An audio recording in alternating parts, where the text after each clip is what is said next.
Bay. Michael Bay. Après avoir financé le dernier film de Martin Scorsese, le plus grand des cinéastes pour beaucoup, Netflix a également décidé de financer et de diffuser le dernier film de Michael Bay, le plus mauvais cinéaste pour beaucoup.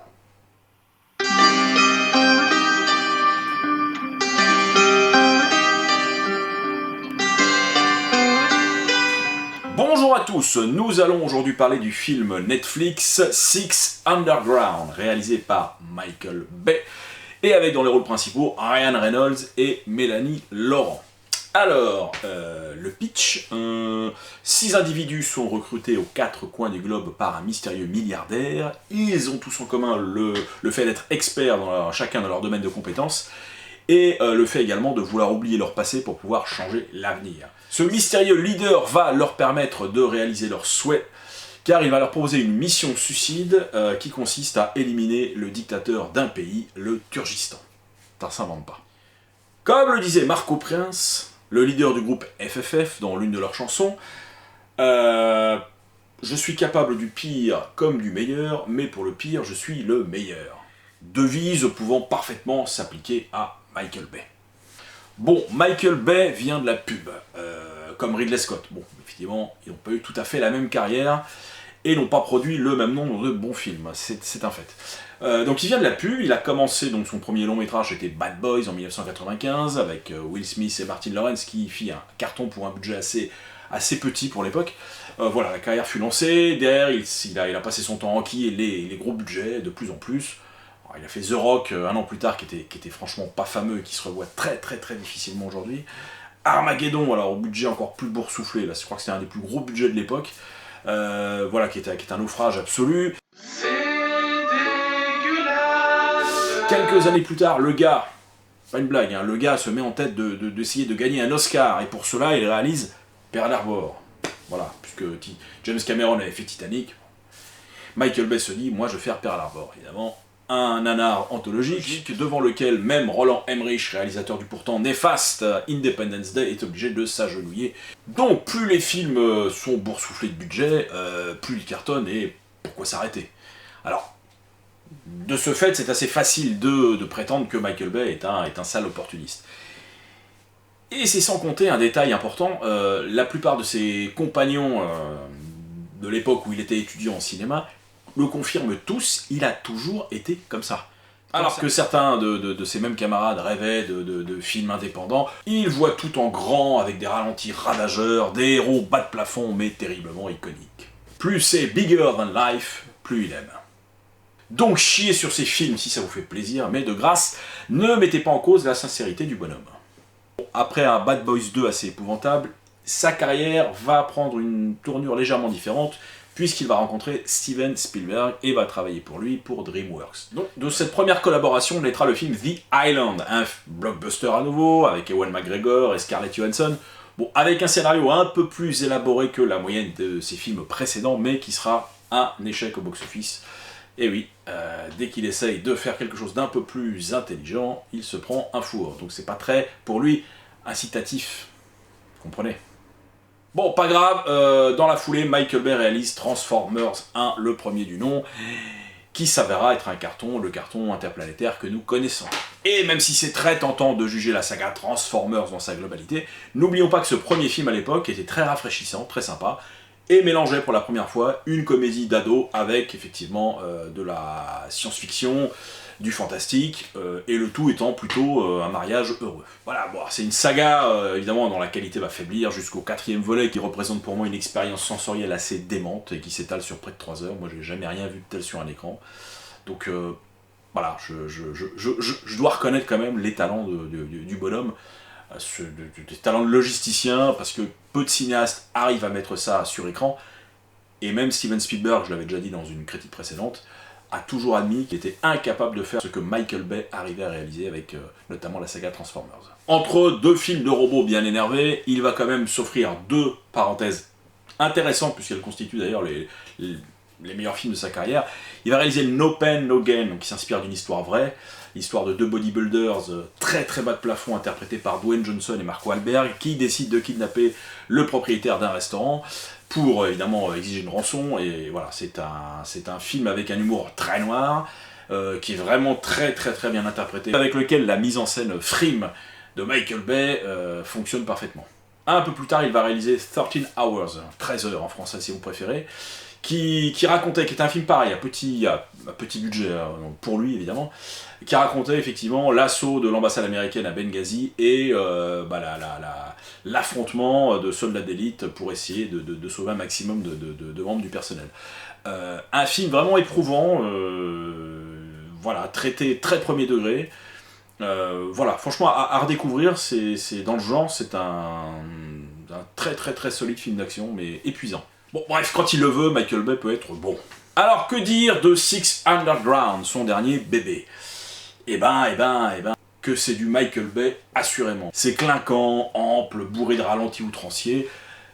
Quoi qu'on en dise, le bonhomme a un style. À travers l'histoire de cette équipe formée de personnes officiellement mortes et recrutée par un milliardaire philanthrope bien décidé à débarrasser le monde de la vermine, Michael Bay nous offre le meilleur de lui-même. C'est un spectacle d'action non-stop, qui prend à peine le temps de nous présenter ses personnages, certes écrit à la serpe mais attachant, et qui met la barre très haut. Mais très haut en matière de spectacle. C'est parfois totalement barré, excessivement violent. À ce niveau-là, on atteint un peu les cimes de ce que montrait Polar, un autre film Netflix. C'est sans concession pour ce qui est de montrer les dommages collatéraux. Et sur ce point, la séquence d'ouverture est juste sidérante. Elle dure à peu près 25 minutes, où une soixantaine de véhicules sont atomisés, dans des explosions qui s'achèvent par l'éjection de corps carbonisés, ou alors projetés violemment contre les murs, tandis que des civils en scooter se font faucher à même les rues de Florence. Alors, ça peut sembler totalement irresponsable, mais pour moi, c'est exactement le contraire. Voilà. On n'est pas dans même si le film se veut quand même léger par moment, on n'est pas dans une représentation voilà, de la violence façon Fast and Furious. Je suis désolé. Tout finit par ressembler à un jeu vidéo, puisqu'on voit jamais de mort, puisqu'il n'y a pas de sang, puisque aucun dommage collatéraux, jamais. Là, on les voit. Et pour revenir d'ailleurs à la saga Fast and Furious, cette séquence d'ouverture de 25 minutes, elle renvoie à l'âge de pierre l'intégralité de la saga en termes de mise en scène, d'efficacité, c'est juste bluffant. Donc pour ce qui est du show, Michael Bay est toujours le patron, et je dois dire qu'il est bien aidé par des effets spéciaux, mais admirables, quoi. C'est-à-dire que vraiment, je suis le premier à être gêné par les CGI défaillants. Là, c'est prodigieux. Alors, faut pas oublier que Michael Bay a racheté dans les années 2000 Digital Domain, la boîte d'effets spéciaux numériques qui a été créée par James Cameron, qui a été initié d'ailleurs, je crois, pour notamment Terminator 2. Enfin bref, il a racheté ça, donc c'est son joujou. Donc je pense que les employés de la boîte pensaient qu'il fallait faire un assez bon taf. Enfin, c'est visuellement souvent indétectable. Il y a les prises de vue réelles et les prises de vue numériques sont extrêmement bien fusionnent parfaitement, quoi. On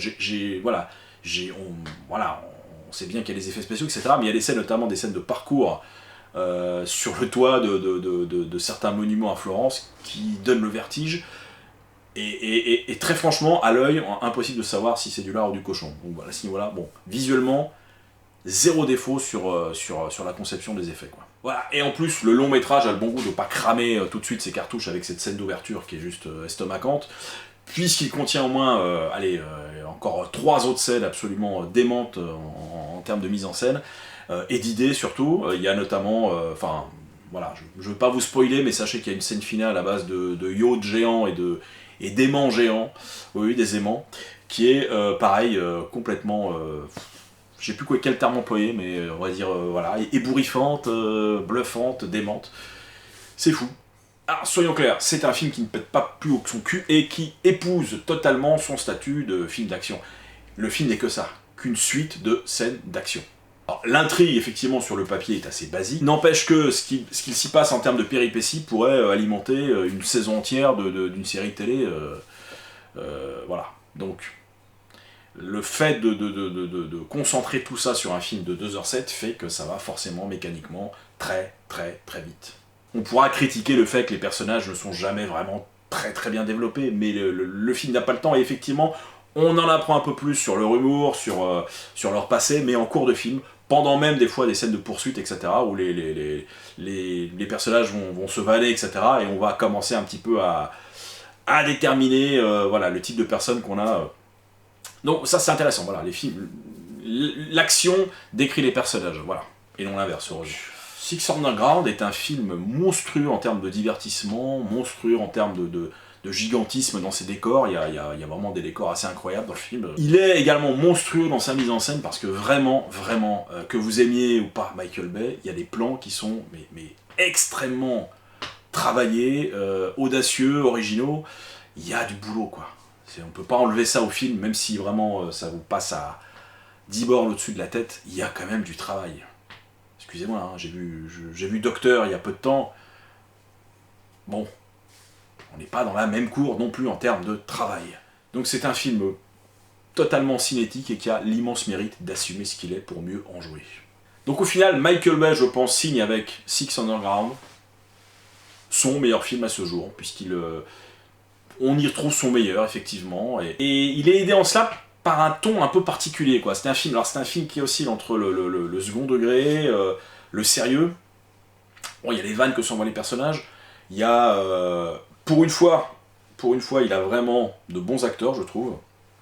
Même s'ils n'ont pas grand-chose à défendre en termes de psychologie de personnage, mais Ryan Reynolds est excellent. Alors, il est pas loin de nous refaire parfois son numéro de Deadpool au niveau des vannes qu'il envoie pendant notamment les scènes d'action. Mais voilà, un chouïa moins, avec un ton un chouïa moins parodique. On est quand même dans quelque chose, dans une histoire tragique racontée de façon humoristique. On pourrait définir ça comme ça. Voilà, et d'un côté on a des vannes et de l'autre côté on voit quand même une population se faire massacrer. Bon, la population d'un pays imaginaire, le Turkestan. Donc se faire massacrer par un dictateur, se faire empoisonner au gaz sarin, etc. Donc ça donne au film quelque chose d'assez original, bizarrement. Donc quoi vous dire aujourd'hui, je suis très étonné que ce truc soit passé quasi totalement sous les radars. Voilà, on en parle peu, j'ai dû voir qu'une seule critique sur YouTube. Voilà, c'est un film visiblement qu'on contourne poliment, parce que c'est du Michael Bay, je pense. Voilà, vous auriez tort, jetez un œil parce que vraiment, vous allez être au moins, à minima, bluffé par l'aspect spectaculaire et jouissif de la chose. Voilà, j'aurais jamais cru défendre ou faire 20 minutes sur un film de Michael Bay, mais vraiment, c'est de l'excellent divertissement. Et ça bénéficie d'une mise en scène que je qualifie à nouveau de virtuose. Vous pouvez m'assassiner dans vos commentaires. Je persiste et signe, les amis. Voilà, bon, merci de m'avoir écouté. Je vous dis à très bientôt, certainement pour une critique ciné. Portez-vous bien et continuez à aller au ciné. Bye.